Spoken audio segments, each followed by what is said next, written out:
Señoras y señores, bienvenidos, muy buenas noches. Esta es La Silla Roja, este espacio de debate, de análisis, de comentarios y de información. Muchas gracias por acompañarnos una vez más. Saludo esta noche a mis colegas y compañeros, a Lucero Álvarez. Lucero, bienvenida, buenas noches. Gracias, buenas noches. Gracias por estar aquí y, por supuesto, como cada martes, a Alejandro Cacho. Bienvenido, Leo. Alejandro. Gracias por estar Buenas. aquí. La situación en el PRD se ha tornado interesante, dicen algunos, otros dicen preocupante o angustiante. Este pasado domingo hubo la primera fase de los comicios internos tendientes primero a conformar el Consejo Político Nacional y después las elecciones que tendrían que elegir a una nueva dirigencia nacional en el Partido de la Revolución Democrática. Esta noche me da un enorme gusto, un placer y es un honor tener aquí en los estudios del financiero Bloomberg al ingeniero Cuauhtémoc Cárdenas Solórzano, con enorme admiración y respeto. Ingeniero, muchas gracias por estar con nosotros. Al contrario, Leonardo, muchas gracias, Lucero, Alejandro. Ingeniero. Qué gusto Buenas estar noches. con ustedes. Vamos a empezar por el partido, si le parece bien, y por cómo está la situación interna. ¿Cómo vio usted este proceso del domingo y para cómo pinta la cosa? ¿Cuauhtémoc Cárdenas juega en esto? ¿No juega? ¿La idea y el precepto de una candidatura de unidad sigue vigente en la mesa o está totalmente descartada? Primero, el proceso creo que fue un proceso tranquilo. Creo que hubo algunos incidentes. Según lo que he visto en los medios, no he tenido ocasión de hablar con compañeros, pero fueron incidentes menores, no sin consecuencias. Y yo creo que esto es bueno porque es la instalación o la elección de un consejo que nace sin conflictos y creo que este es un paso importante.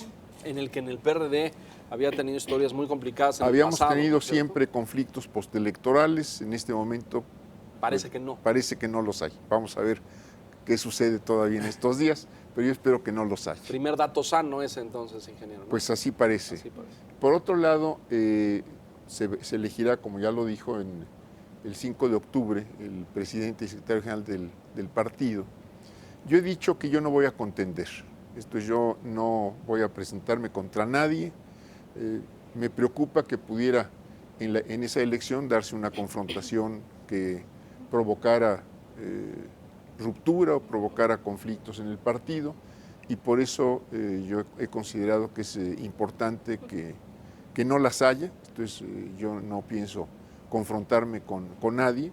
Sí creo que es indispensable que el partido de aquí en adelante pues tome en cuenta que no le ha ido bien en las últimas elecciones, que el desempeño electoral ha sido bajo, A ha la sido baja. pobre en términos generales y que frente a una elección tan difícil como es la intermedia del 2015, y difícil porque todas las intermedias lo son. Tienen su grado de complicación, ¿no? Son poco atractivas para el conjunto de la ciudadanía, etcétera. Sí. Baja participación. Baja participación, en fin, yo creo que si el partido no se lanza a una campaña nacional de fortalecimiento de sus bases ciudadanas, de su base territorial, de ganar presencia donde ésta ha sido baja en términos generales, donde las votaciones señalan que no ha habido respuestas para el PRD, pues vamos a seguir teniendo este declive, esta declinación del partido en lo que será su representación legislativa. Todo parece indicar que no se construyó el consenso interno para una candidatura de unidad. ¿Usted siente lo mismo? ¿Había grupos que pensaban distinto o que querían más bien una competencia interna?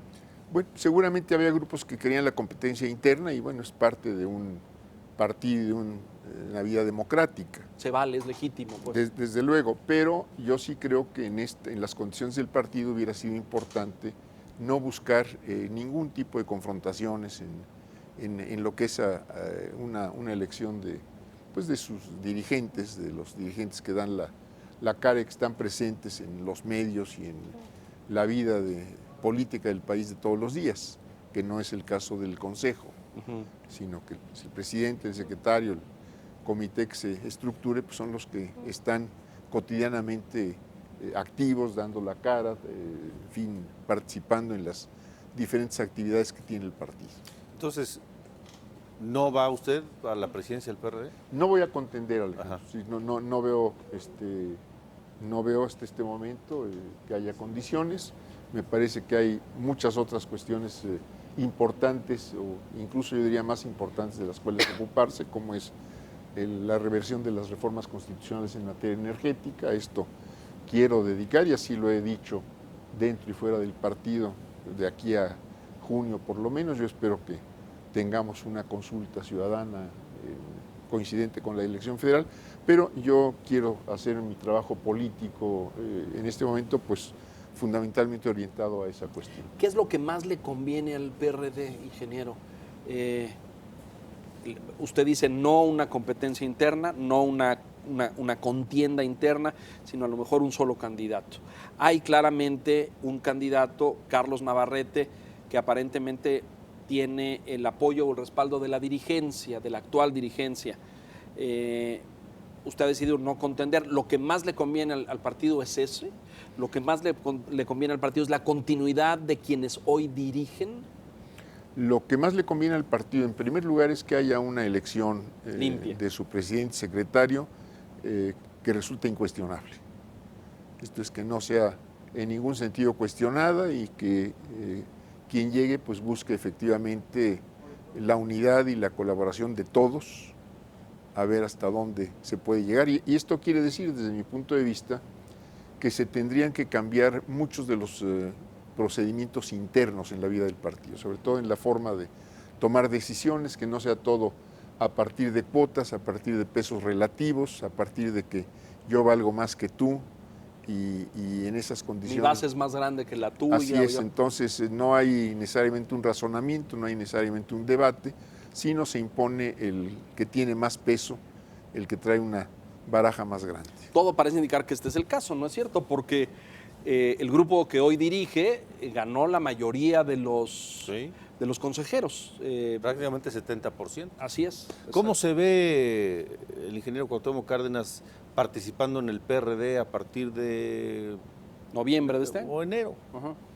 Yo, como digo, Alejandro, estaré participando en lo que es la búsqueda de revertir las reformas energéticas, y en otras cuestiones de vida interna del partido no voy a intervenir. Esto es, ni en elecciones internas, ni en lo que tenga que ver con los muchos candidatos y sobre todo más aspirantes que candidatos que tendremos para la elección federal, y tendremos además elecciones en muchos estados. Hay elecciones en 14 estados. Pero si le piden alguna opinión, algún comentario. Pues mientras no sea qué candidato me gusta, podré dar una opinión. ¿Y eso sí se lo preguntan, ingeniero? Pues a veces no falta quien lo ¿Cómo pregunta. ve a estos y qué opina de ¿Qué estos? opino? ¿A quién le gusta para tal parte o para tal? Apegado a lo que necesita el partido en este momento, ¿cuáles características considera que tendría que tener ese personaje que represente al PRD del próximo año?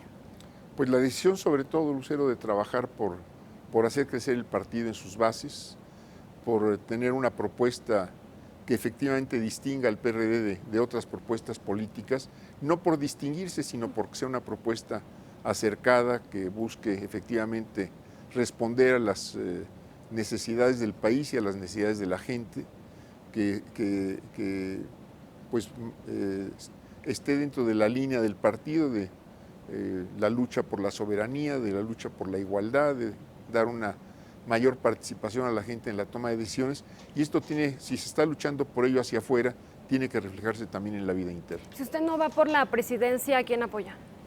Pues ahora sí que a quien resulte ¿El ganador? A quien resulte ganador. Pero me parece muy importante esto que dice Lucero, ingeniero, y dándole seguimiento ahí. ¿Es Navarrete el hombre que reconstruye las bases del PRD? ¿Es Navarrete ese líder que puede construir un consenso y la unidad de los grupos o de las tribus? No lo sé, no lo sé si es él o fuera otra persona. Yo no siento que en ningún caso haya personas indispensables. Todo mundo es necesario, todo mundo puede contribuir, aportar, no hay ninguno indispensable, ninguno lo somos. Esto es ahí hay que incluirse, pero pues ahí ya depende de la decisión, de la voluntad, de la disposición que se tenga para dejar de lado también diferencias Yo anteriores. siempre le he guardado una profunda admiración al ingeniero Cárdenas porque nunca se deja el ingeniero Cárdenas y siempre hay que hacer como toda una labor ahí enorme para ir buscando. Pero a ver, déjeme plantearlo de otra forma, ingeniero.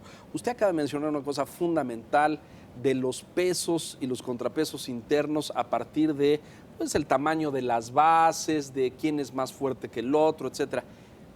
Esta es la historia, el PRD, ingeniero. Así se hizo, es decir, se hizo aquel frente de partidos de izquierda que se concentran bajo aquel enorme conglomerado que fue el Frente Democrático Nacional, en fin, muchos acompañamos ese movimiento en los 80s, un movimiento democrático, etcétera, pero hoy, viéndolo en retrospectiva, me pregunto si es la mejor estructura de un partido. Yo creo que en eso se distorsionó el partido. Pues yo creo que es muy claro que en eso cayó. Hubo una desviación ahí. Una fuerte desviación, diría yo, de principios democráticos, por más que aparentemente se quiera hacer más democrático.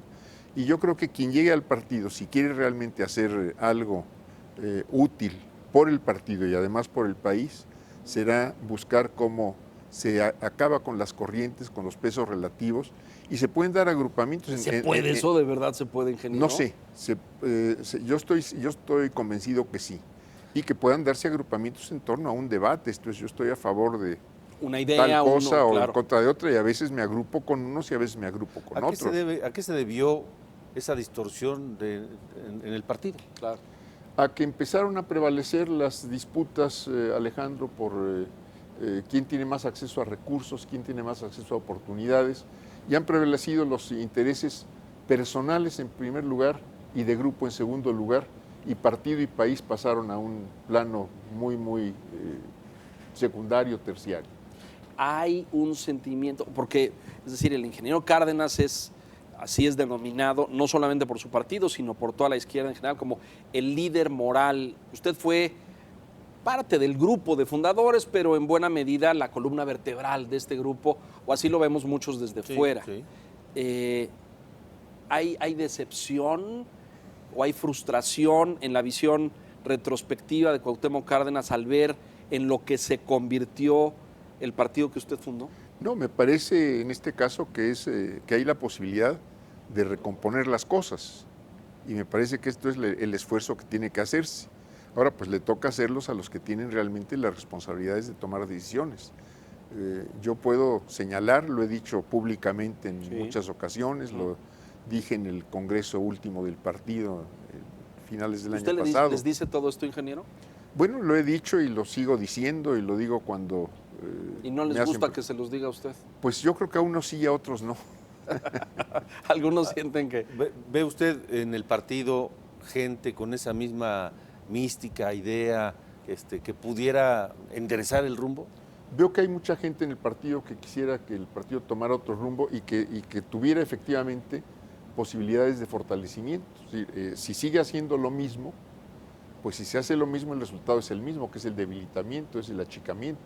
Si se hacen las cosas de otra manera, puede haber crecimiento y puede haber fortalecimiento. Esas personas que tienen esta idea de ese camino, ¿tienen la fortaleza para conseguirlo ante un grupo dominante como los conocimos los chuchos o como los bejaranos, o como que son estas fuerzas que han ido... Pues no sé, Alejandro, pero yo creo que hay que hacer la lucha para convencer, y hay que hacer la lucha sosteniendo con toda claridad las posiciones y los principios en los que uno cree.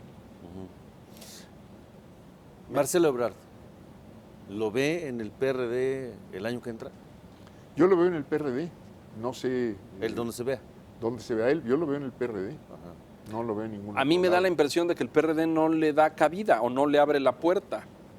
Pues yo creo que quien llegue al partido tiene que darle que abrir la puerta a todos los miembros del partido, y no solo eso, sino buscar que muchos que se han distanciado por distintas razones y desde tiempo atrás pudieran efectivamente volver al partido, pero con opciones de trabajo partidario, con opciones de hacer algo por el partido y de hacerlo crecer y de fortalecerlo. Hace unas semanas el propio Ebrard estuvo en un evento de Movimiento Ciudadano e hizo críticas fuertes al PRD. ¿Usted coincide con esa visión que tiene él? Coincido en buena parte con las críticas que ha hecho. Yo mismo las he señalado. y creo que son válidas y creo que es atendible lo que muchos miembros del partido hemos expresado para recomponer la vida interna del partido. Durante los últimos años hemos visto un crecimiento importante del PRD como una fuerza política en el país. ¿Cuáles son las perspectivas que ustedes tienen a futuro para que el partido pueda posicionarse como la fuerza política a nivel nacional, contemplando la competencia que le daría Morena? Mire, yo creo que si el partido no se propone como gran objetivo constituirse en la principal fuerza electoral del país, no hay nada que hacer. Y esto quiere decir, pues, deshacerse de muchos de los vicios que ha habido en la organización, de muchas de las formas de tomar decisiones, de muchas de las formas de seleccionar a los candidatos, del acceso a los recursos, en fin, de que no todo sea por cuotas, sino realmente buscando hacer un partido, primero definido en sus posiciones, claro en sus posiciones, y por otro lado que esa claridad de posiciones y yo diría comportamiento ético en todos sentidos de sus dirigentes pueda ser un ejemplo hacia afuera. Porque a corto plazo tenemos las elecciones del 2015 Así y es. tendrían, no sé, me imagino una visión de llegar mínimo a ser la segunda fuerza más poderosa del país. Pues yo creo que si no se propone uno ser la primera y ganar la elección, no se llega ni a la segunda. O sea que hay que trabajar muy, muy fuerte y empezar a trabajar ya y empezar a ver con quién, con quiénes, con qué fuerzas, con qué personas se puede ir teniendo acceso a posibilidades de triunfo. Pero yo diría en este caso, distrito por distrito, de 300 distritos en el país, 9 elecciones de gobernador, una buena cantidad de diputaciones locales y de elecciones municipales. Pero diría usted, ingeniero, nos estamos acercando a la pausa para resumir en este bloque, ¿sería necesaria como una reforma interna en el PRD, una reestructura para eliminar el sistema de cuotas, de grupos, de tribus, de acceso a recursos, cambiar la forma en cómo ha trabajado todos estos años? Yo así lo veo, Leonardo. De otro modo, Seguiremos en lo mismo, pues. Si hacemos lo mismo, pues nos volvemos a tropezar con la misma piedra. Claro. Es como la sana paz, lo que ha encontrado la dirigencia actual. Es decir, en vez de que unos bloqueen a los otros y busquen boicotear un proceso o imponer sus candidatos, han como construido un semiacuerdo donde le toca a todos o el pastel alcanza para que todos se lleven su rebanada.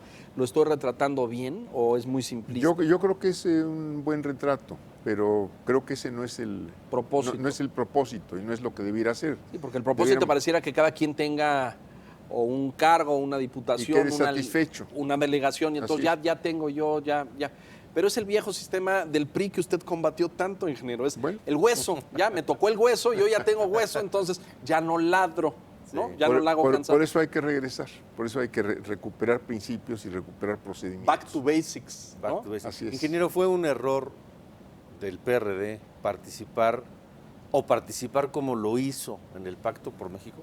No, ya se está adelantando el señor Cacho, porque ya se quiere ir, le comen las ansias al señor Cacho, se quiere ir al siguiente bloque. Tenemos que hacer una pausa, ingeniero, y volvemos a hacer este balance retrospectivo de este importante 2014, ¿no? En términos de este acuerdo político y lo que se logró en materia legislativa o de reforma estructural, lo que se logró para bien, lo que se logró de forma cuestionable y lo que viene en el 2015. Hay todo un tema de acciones para impedir o para abrogar, mejor dicho, la reforma energética, ¿no es cierto? Entonces, si le parece bien, hablamos un poco de esto. Sí, cómo no. Y si usted está de acuerdo, señor Cacho, Venga, nos permite. venga. Vamos a hacer una pausa, no se vaya, porque al regresar vamos a abordar el panorama electoral del 2015, cómo llega el PRD a estas elecciones y en qué posición y sobre todo cómo le fue durante este 2014. Regresamos enseguida.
Estamos de regreso en la silla roja con el ingeniero Cuauhtémoc Cárdenas esta noche. El PRD frente al escenario electoral del 2015.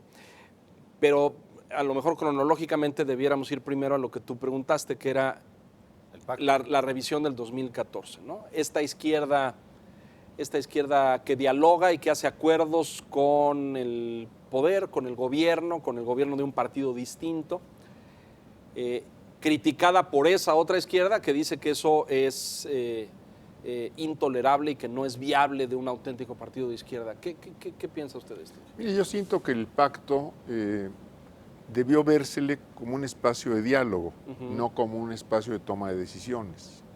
¿Qué es en lo que se convirtió? Que en un momento parece que se convirtió en eso. Y me parece que eso, sí, dejar que eso sucediera fue un error, porque no era evidentemente una instancia de toma de decisiones. Los legisladores se quejaban de Así que ellos no decidían, sino que ya les llegaban los paquetes como tenían que ser discutidos y aprobados en la Cámara, ¿no? Así es, aunque yo diría que en este caso el PRD pues estuvo en oposición a muchas de las cuestiones que se aprobaron en el curso del periodo legislativo, de los periodos legislativos. ¿El balance para el pasados. PRD es positivo, ingeniero? Yo diría que en términos generales sí, aunque es negativo frente a la opinión pública. Creo que es muy claro que la opinión pública no comparte un punto de vista de que el PRD haya hecho bien participando como participó y sin las aclaraciones necesarias oportunamente sobre esta situación. Sí, en general percibe usted, yo no estaría tan seguro de que, yo sí creo que hay sectores en la opinión pública que tienen esta postura y esta visión, pero hay otros que prefieren a una izquierda dialogante, no, propositiva. yo estoy convencido de que el diálogo es indispensable, es decir, que hablar con quien sea, Ajá. siempre y cuando no se ceda en los principios, siempre y cuando no se ceda en lo fundamental. Hay cuestiones en donde se puede estirar la liga y hay cuestiones donde pues hay posiciones que no son irreductibles. No sé, habría que ver Ir caso por caso. Caso por caso. Yo diría que en lo energético no se dio, en lo telecomunicaciones no se dio, estuvo siempre. Tal vez en lo financiero o en lo fiscal. Pues ahí habría que revisarlo, ¿no? Pero de cualquier manera, me parece que hoy el PRD tiene una cara distinta. Y ya decía Leonardo, la izquierda que dialoga y la que no izquierda. ¿Conviene que haya varias izquierdas? Bueno, siempre ha habido varias izquierdas, electorales, no electorales, que optan por distintos procedimientos de acción, como hay varias derechas también. Esto es no hay bloques así monolíticos ni en un lado ni en otro. Hay quien lucha por la unidad de las izquierdas. Pues sí, yo no sé hasta dónde quieran llevar esa unidad. Esto puede ser solo de los partidos que se ubican a sí mismos en la izquierda, o puede algunos querer ir más allá. Yo creo que sobre ciertos temas puede haber más amplitud, sobre otros temas pues son unidades o alianzas mucho más estrechas, ¿no? Hablando de esto, no podemos evitar mencionar a Morena y a Andrés Manuel López Obrador, que está en otra parte de la izquierda. Y decía hace un rato que parte de lo que le ocurrió al Partido de la Revolución Democrática fue que se perdieron los principios y se privilegiaron los intereses personales. Así es. ¿No? ¿Fue el caso de Andrés Manuel? No le sé decir, no sé. Yo creo que si él hubiera llamado a la unidad de los tres partidos que lo apoyaron, no sé qué respuesta hubieran dado los tres partidos, pero creo que hubiera sido un llamado a la unidad efectivamente, por lo menos de esa izquierda o esa llamada izquierda que estuvo con él como candidato presidencial. En términos electorales, ingeniero, ¿Morena representa un riesgo o una amenaza para el electorado y la base del PRD? Yo creo que no, y menos diría yo después de haber visto esta elección, que con todos los problemas y todos los peros que se le quieran poner, pues logró la participación de casi 2 millones, es correcto, 1.800.000 o no sé cuántos, que no es una baja participación. No, para un proceso interno me parece muy numerosa. Así es. El PAN no logró eso en su última elección interna. En estados del norte como en Chihuahua, el PRD estaba ligado a la figura al 100% de López Obrador. ¿Qué impacto tiene ahora con el partido? Esto es simplemente, yo diría que una clara señal de que si el partido quiere ganar presencia en Chihuahua, hay que ir a trabajar a Chihuahua. Hay que desligar eso. Hay que buscar que haya base ciudadana en todas partes y sobre todo donde donde las elecciones intermedias, que son yo diría las más significativas en este sentido, muestran que se está abajo en una ¿Cuál es elección. el reto más grande para el próximo año? Subir, crecer electoralmente en todo el país y desde luego yo diría que un reto muy, muy importante es presentar buenos candidatos, candidatos que la gente acepte como buenos candidatos. ¿Y cómo se está preparando el PRD para el próximo año? Eso sí no sé. ¿Por qué? Yo no estoy participando en la dirección del partido, ni voy a participar en la dirección del partido, y menos en las cuestiones electorales. Es un hecho que Morena se va a llevar parte del electorado, ingeniero. Sin duda, sin duda. Hay encuestas o mediciones, el Reforma hace una semana señalaba que entre el 7 y el 9% del electorado. Es decir, si el PRD obtuvo en las últimas elecciones federales 16, corríjame, ¿no? Esto significaría que a lo mejor la mitad de esos, hablo en términos absolutos a nivel federal, 16%, la mitad de esos se podrían ir con Morena. ¿Lo considera usted viable? No sé, yo creo que va a depender mucho de los candidatos del PRD y de la acción que haga el PRD. Y de Morena. Y de Morena. Yo creo que los candidatos deben ser, uno, estar la gente en general, el elector, de acuerdo en qué se debe ser el candidato. El elector zona por zona. Ajá, claro. Y por otro lado, me parece que el procedimiento de elección debe ser, en cualquier caso, un procedimiento democrático. Y muy transparente. Y muy transparente. Morena, y bueno, es una de las críticas que le hacen a Morena en sentido de que todas las listas o todos los nombres son palomeados por el mismo personaje, sí, ¿no es cierto? Sí. Pero, perdón, yo pregunto, hace rato usted dijo, soy partidario de una izquierda que dialogue. Así es. Ya hay una izquierda que aparentemente no quiere dialogar, que sería Morena. Pero durante algunos años, desde que nació el PRD, los 90, fue una izquierda que no dialogaba mucho y que era más radical y le funcionó. Combativa, ¿no? Combativa, es la palabra. Le funcionó. Yo creo que se puede ser combativo, se puede ser dialogante, entendiendo que por dialogar no necesariamente tiene uno que venderse o tiene uno que ceder ante lo que plantea el adversario. Yo creo que esto es muy claro. Y iba esto porque dice, tuvimos una buena participación en el proceso del fin de semana de la elección, pero hemos tenido bajos resultados electorales. Así es.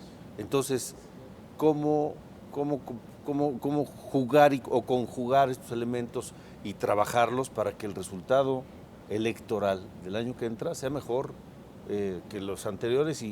Bueno, se ha dado en el PRD un fenómeno, Alejandro, que es muy grave. Entonces hemos tenido a veces participaciones más altas en elecciones internas, en un distrito, en un municipio, de las que luego... que en elecciones constitucionales.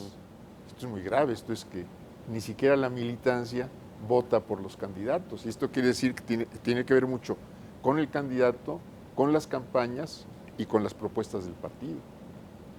Entonces hay que poner mucha atención en eso. Hay que poner mucha atención en eso. Morena está haciendo y hará todo lo posible por construir una serie de elementos de combate a la reforma energética durante este 2015. El PRD y el ingeniero Cárdenas han dicho que van a hacer acciones en paralelo o semejantes o similares. ¿Usted tiene previsto en algún momento que esas acciones pudieran coincidir y hacer un solo frente en contra de esa reforma? Sí, el PRD ha presentado ya las firmas recogidas, o sea, las voluntades ciudadanas que se han expresado para solicitar que se convoque a una consulta. Se presentaron en una primera instancia 2.350.000 y tantas firmas. Así es. Y se están adicionando las que se habían recogido en una primera etapa de trabajo que fue los últimos meses del año pasado y los primeros de que es 1.700.000. O sea, se están presentando... arriba de 5. Alrededor de 4 millones pasaditos, yo creo. Morena entiendo que presentará en estos días. Los suyos propios. Los suyos propios. Son preguntas distintas, pero creo que son preguntas dentro de un mismo tema. Y la ley dice que en una consulta solo puede haber, que en cada época de consultas, que son coincidentes con las elecciones federales, solo puede haber una consulta sobre un tema específico. Claro. Ahora, quien tendrá que decidir, primero si se juntaron las firmas suficientes, es el Instituto Electoral. Yo creo que ahí, al menos en el caso del PRD, no hay problema. El Instituto Electoral, después de verificar las firmas, validarlas, las envía a la Suprema Corte. Y la Suprema Corte declara si la que se está solicitando cae dentro de lo constitucional o no. Entonces ahí vamos a esperar. Y como supongo que son dos solicitudes de consulta sobre un mismo tema, la Corte decidirá si se hace cuál es la pregunta que se hace. Que se formula, exactamente. ¿Cuál es la pregunta que se formula? Y en este caso, pues yo veo que necesariamente habría convergencia. Claro, claro. ¿Hay diálogo entre Morena o los dirigentes de Morena y el ingeniero Cuauhtémoc Cárdenas? Yo he visto ocasionalmente a Andrés Manuel, hace ya algún tiempo que no lo veo, pero yo tengo una relación fluida con él y puedo tener una relación en cualquier momento. ¿Se vio interrumpida en la última década en algún momento, ingeniero? No, simplemente pues, andábamos en actividades muy distintas uno y otro y pues eso hizo que fuera menos frecuente el trato. ¿Tiene su respeto personal y político? Lo tiene y sí, estuve apoyando su campaña. ¿Era inevitable la salida de Andrés Manuel del PRD? Yo no lo veo así, pero pues estas son decisiones. Es la decisión que él tomó. Son decisiones personales y visiones personales también. ¿Usted hubiera preferido que se quedara en el PRD? Yo hubiera pensado que podía haberse hecho, como dije hace un momento, un llamado a los 3 partidos que lo apoyaron para formar una unidad, un frente o un solo partido. Ingeniero, ¿Andrés Manuel López Obrador está en deuda con el PRD? No sé, yo creo que esto solo él lo puede saber. Él dice que no. Él dice que no, pero... Él dice que no debe ni nada. Es que dice una frase maravillosa. Debo, sí, ni te debo, estamos en paz, algo así como Sí. el verso y como la canción. Pero ante distintos llamados al diálogo y a la colaboración, Andrés Manuel se portó también un poco... Pues beligerante, ¿no? Yo creo que tiene un perfil poco mucho más cortés, beligerante. digamos, con el propio Sí. PRD. ¿No coincide? Pues puede ser, pero pues ahora sí que ¿Allá él? cada quien toma sus decisiones y asume sus responsabilidades. Desde las últimas elecciones presidenciales vimos que una parte importante de los seguidores del PRD son jóvenes. Uh-huh. Es una ventaja frente a los otros partidos. ¿Qué papel juegan los jóvenes para el PRD en este momento? Mire, yo creo que fue una señal o es una señal muy importante y es, yo diría que un llamado de atención muy fuerte al PRD de que tenga un mayor y mejor acercamiento con los jóvenes, que haya propuestas claras para los jóvenes, que no se vea a los jóvenes, como siempre se dice, son el futuro del país, en el futuro van a ser adultos. Sí, son el presente. Hay que ver qué hace falta en el presente y evidentemente en el futuro. Pero hay que ver también cuál es la oferta del PRD para la juventud, en todos sentidos, estudios, preparación, esparcimiento, deporte, en fin, todo esto que es la vida de los jóvenes, el PRD tiene que ser muy claro en sus propuestas.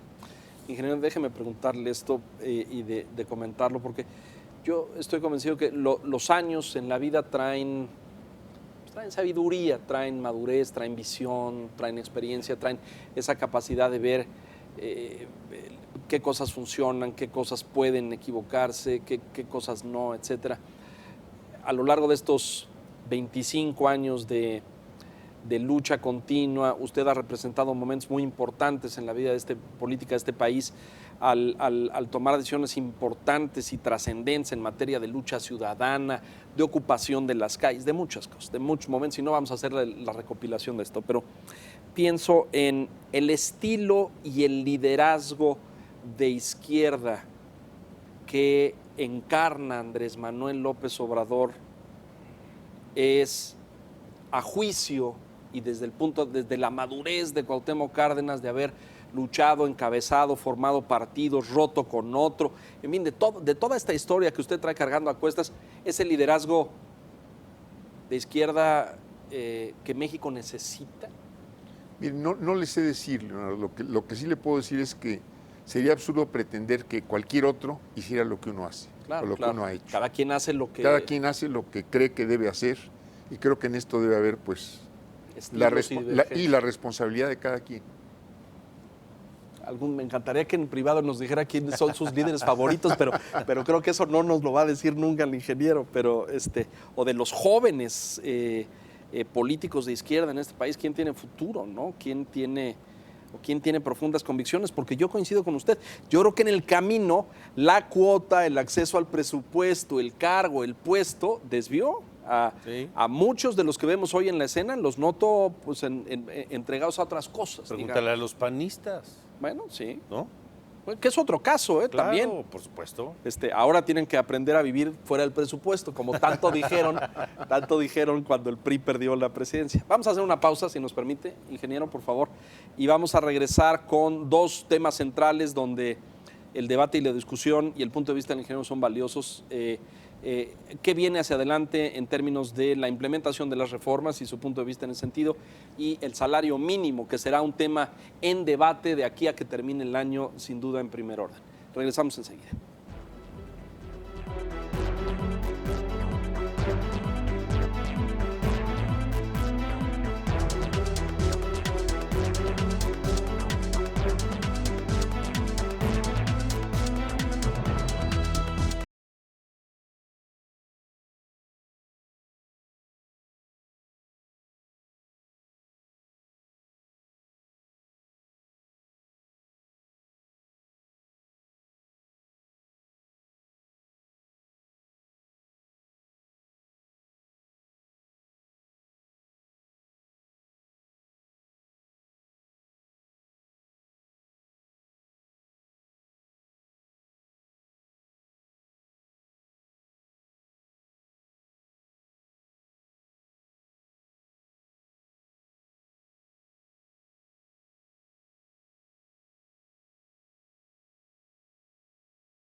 Estamos de regreso en la Silla Roja. Gracias por continuar con nosotros. Ingeniero Cárdenas, el 2015, bueno, antes de terminar lo que viene en el 2004 y el tema del salario mínimo, el jefe de gobierno del Distrito Federal puso una propuesta en la mesa, habló de unos márgenes, propuso números concretos e incluso habló de llegar al 2018 a niveles de salario mínimo que nos podrían, en nivel de equivalencia con Francia o con Alemania o algunos de los líderes de la OCDE, de la que estamos lejísimos, usted lo sabe bien. Así es. Su visión del tema y el debate del salario mínimo, qué márgenes, quién participa en el debate, de quién tendría que ser la decisión. Yo no estoy seguro de que esta comisión tripartita de salarios mínimos tenga todas las facultades para decidir.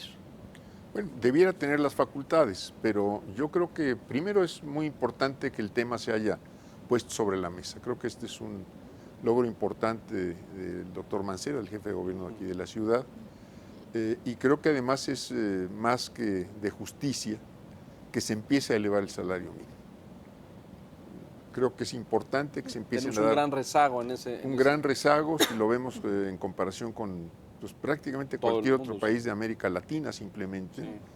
Y creo que es muy importante que se empiecen a dar pasos, no solo como un factor muy importante de justicia social, sino también como una forma de fortalecer los mercados internos, de abrir posibilidades de que haya más consumo. Claro. Y esto pues impacta sobre muchos sectores económicos. Eleva en automático el poder adquisitivo, lo cual se refleja en consumo. Eleva el poder adquisitivo y esto pues sin duda hace que impacte a muchos productores de muy distintos artículos, ¿no? Entonces esto es vital, es necesario, lo vamos a ver presente en la agenda en los próximos 3 meses.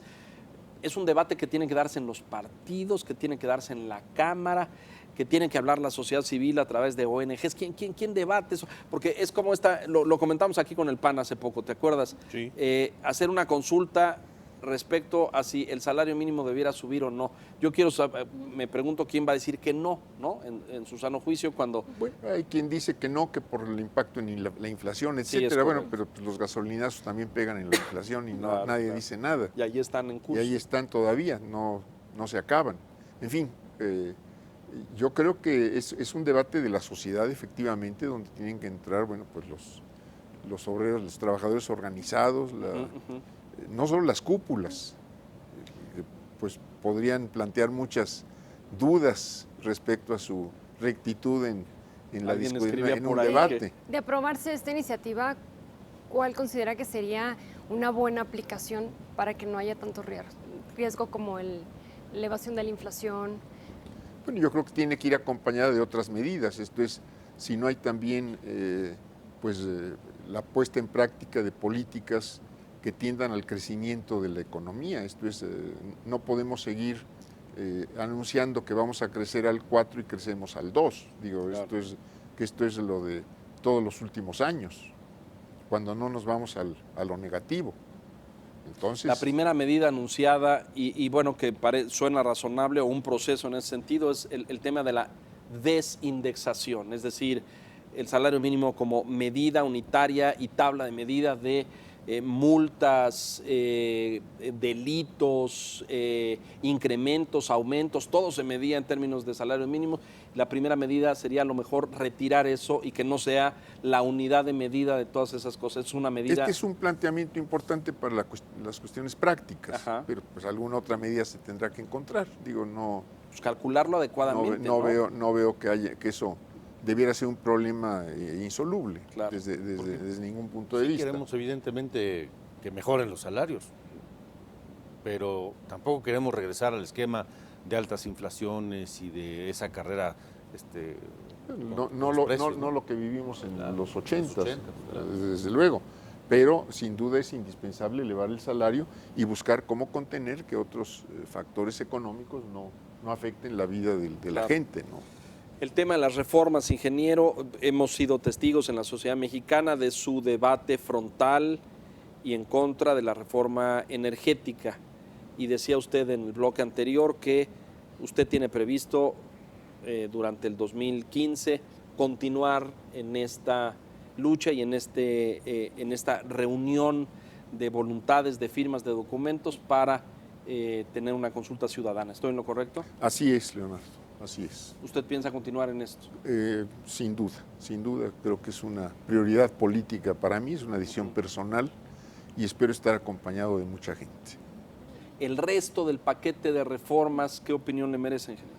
Mire, yo creo que hay reformas desde mi punto de vista en sentido positivo y reformas que son regresivas.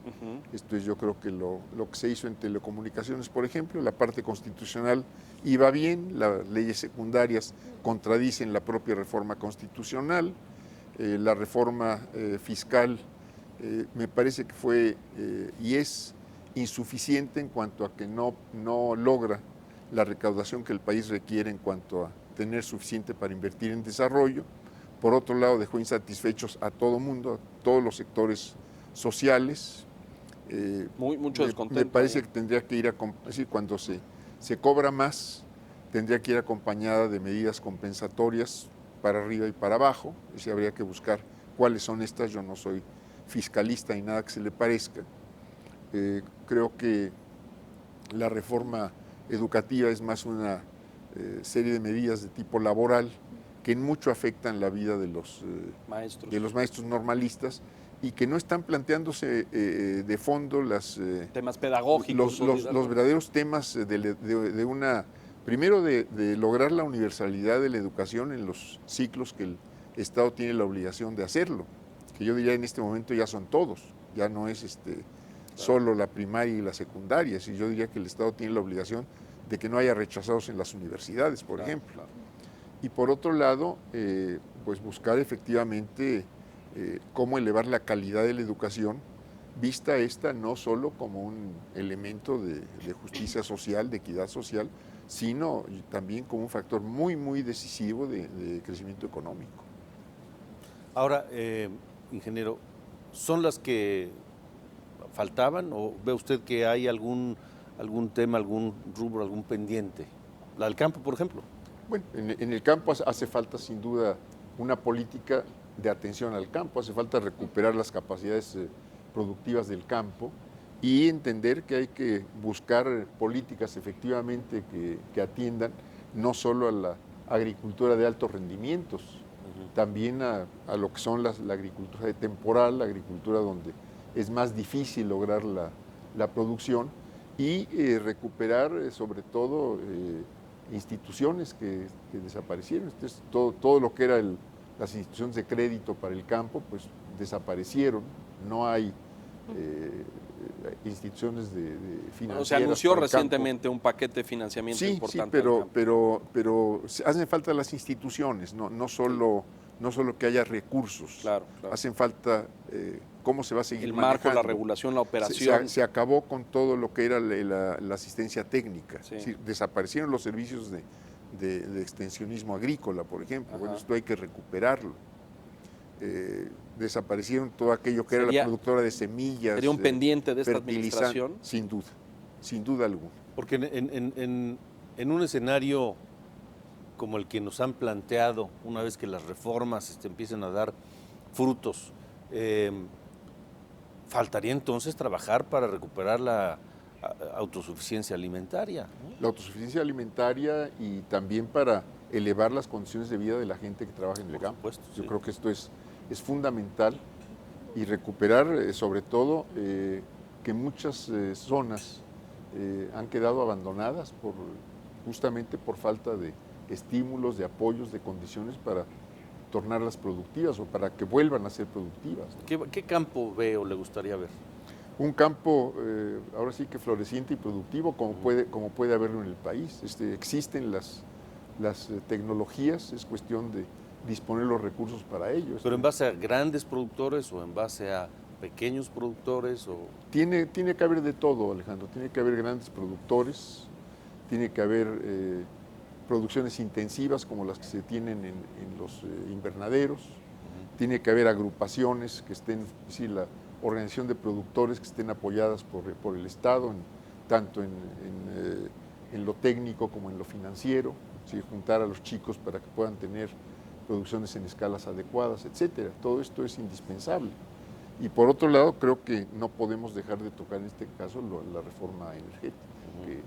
que me parece que está vinculada con todas las demás. Bien, en otro tema, el gobierno federal dijo que no crearán nuevos impuestos. ¿Hay riesgo de una descompensación y hay también riesgo de que se modifiquen los que ya tenemos ahora? No les sé decir, yo de estas cuestiones no entiendo mucho de impuestos. Yo esperaría que hubiese los justos y los necesarios. Yo creo que es indispensable que haya más ingresos para el país, y esto tiene que gravar sin duda a quienes tienen ingresos muy altos y descargar de cargas fiscales a quienes tienen de ingresos medios para abajo. Esto es cuestión y yo diría que lo que tienen que resolvernos los fiscalistas, los hacendistas, ¿no? Tan difíciles esos que luego encuentren la fórmula. Así es. Ingeniero, es inevitable hablar, aunque sea brevemente, se nos está acabando el tiempo, de Michoacán y de lo que ha vivido Michoacán estos últimos años, pues,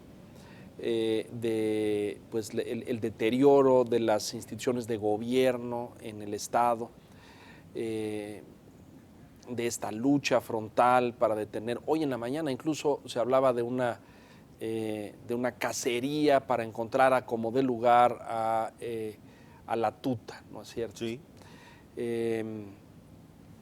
¿Cómo empezar a resolver Michoacán? ¿O por dónde componer un estado que fue y ha sido tomado por estas organizaciones de forma tan brutal, ¿no es cierto? Y yo creo que hay que empezar por entender que la delincuencia y la forma como se ha presentado la violencia, etcétera, no son fenómenos aislados que tienen que ver con la desocupación, que tienen que ver con la falta de proyectos productivos, que tienen que ver con muchas otras cosas, con educación, con salud, etcétera. Y esto hay que atenderlo en Michoacán y en muchas otras partes del país. Me parece que en el caso de Michoacán hay que recuperar la constitucionalidad. Esto es la institucionalidad, no puede haber un comisionado que esté del brazo, en el mejor de los casos, o por encima del gobierno. Como era con el que recientemente renunció el señor.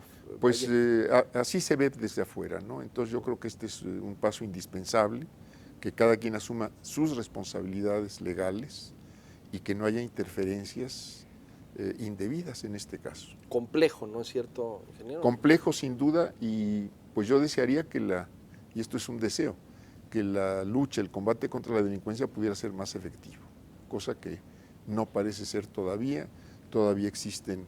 Las autodefensas tenían y tienen todavía en los lados donde operan razón de ser, responden a una necesidad. No sé si yo estoy un tanto retirado, pero lo que sí puedo decir es que por lo que sé todavía se están cobrando cuotas o cooperaciones a productores, derecho de piso, a productores agrícolas, forestales, ganaderos, gasolineros, tendajones, etcétera, etcétera, en muchas partes del estado, y esto habría que buscar cómo terminarlo, y para esto me parece que la fuerza pública tiene una obligación. ¿Cómo considera que ha sido el avance en cuanto a seguridad en la administración de Peña Nieto?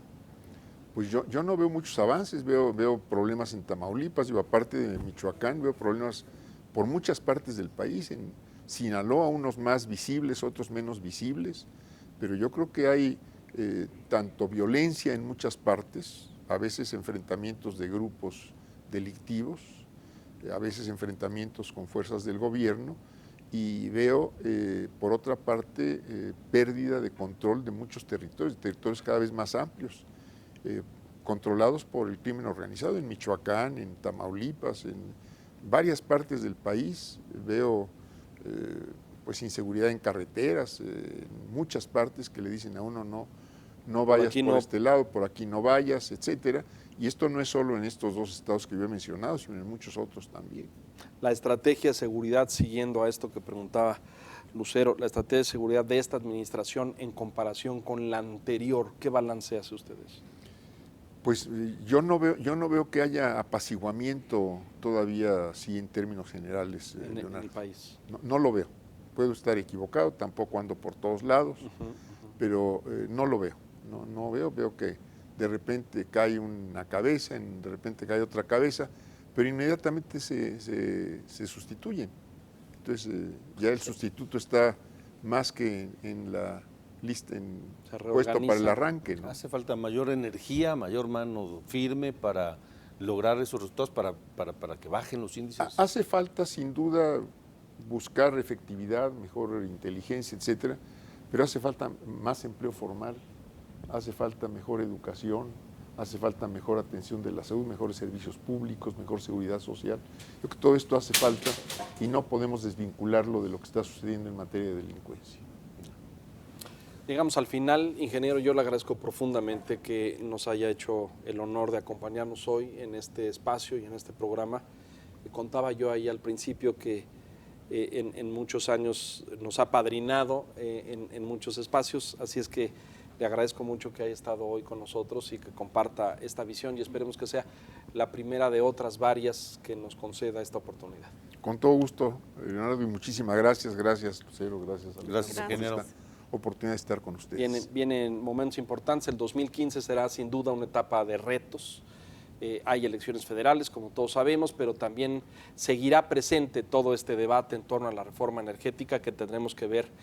Usted lo señaló muy bien, llegará ahí a la Suprema Corte de Justicia, que será quien tendrá que decidir si esto prospera, se aplica, hay consulta o no, y luego ¿Cómo? qué se hace con eso, ¿no? Así es. ¿Qué decisión se toma? Lucero, muchas gracias. Gracias a ustedes. Alejandro Cacho, Leo, muchas gracias, ingeniero. Y sobre todo, gracias a usted por la gentileza de su atención. Lo esperamos aquí en La Silla Roja cada martes, 10 de la noche, El Financiero Bloomberg. Gracias. Buenas noches.